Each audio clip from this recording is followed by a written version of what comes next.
कब एशिया के सबसे अमीर रहे गौतम अडानी आज अमीर उद्योगपतियों की सूची में खिसककर 16वें नंबर पर आ गए हैं। इसका कारण कुछ और नहीं बल्कि वही हिडनबर्ग की रिपोर्ट है, जिससे जारी होते ही अडानी ग्रुप के शेयरों में भारी गिरावट देखने को मिली। आज इसी गिरावट की देन है कि अडानी ग्रुप को मिले 20,000 रुपये के एफपीओ को वापस लौटाने पर मजबूर होना पड़ा। हिडनबर्ग की इस रिपोर्ट के बाद गौतम अडानी के अलावा विनोद अडानी पर भी कई तरह के आरोप लग रहे हैं। कौन है विनोद अडानी और भारत के बाहर रह रहे इस शख्स का अडानी परिवार से क्या रिश्ता है, इस पर हम नजर डालेंगे, लेकिन फिलहाल इन पर लग रहे आरोपों को जान लीजिए। हाल ही में जारी आईआईएफएल के रिपोर्ट के बाद विनोद अडानी सुर्खियों में आए थे,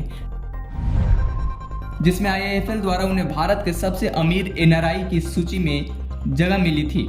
हिंडन की हालिया रिपोर्ट में इसी विनोद अडानी का नाम शामिल किया गया है। विनोद को लेकर रिपोर्ट में दावा किया गया है कि विनोद ऑफशोर शेल कंपनियों की एक विशाल चक्रव्यूह का मैनेजमेंट करते हैं, जिन कंपनियों पर कई बार फर्जीवाड़ा करने का आरोप लग चुके हैं। इसलिए इन कंपनियों के जरिए उन पर फर्जीवाड़ा का आरोप लगाया गया है। विनोद अडानी को लेकर यह खुलासा और कुछ समय से सुर्खियों में बने गौतम अडानी के बीच का वास्तविक कनेक्शन क्या है, उसे भी जान लीजिए। विनोद अडानी गौतम अडानी के बड़े भाई हैं, जिनका पूरा नाम विनोद शांतिलाल अडानी है। वे दुबई में रहते हैं और दुबई, सिंगापुर के साथ जकार्ता में भी कई कंपनियों का प्रबंधन करते हैं। दरअसल गौतम अडानी 7 भाई बहन हैं। सबसे बड़े भाई का नाम मनसुख भाई अडानी है। इसके बाद विनोद अडानी, राजेश अडानी, महासुख अडानी और बसंत अडानी के बाद गौतम अडानी का नंबर आता है। मीडिया में मिली जानकारी के अनुसार गौतम के पिता शांतिलाल और मां शांताबेन थी। उनके पिता कपड़ों का छोटा मोटा व्यापार करते थे। ऐसा कहा जाता है कि गौतम अपने माता पिता और भाइयों के साथ गुजरात के थरद शहर में एक छोटे से चौल में रहते थे, जहां से परिवार बढ़ने पर उन्हें पलायन करना पड़ा। इस पलायन के बाद ही गौतम अडानी की संघर्ष की कहानी की शुरुआत हुई, जब वे 17 साल की उम्र में मुंबई आए और हीरा व्यापारी महिंद्रा ब्रदर्स के यहाँ 2 सालों तक काम किया।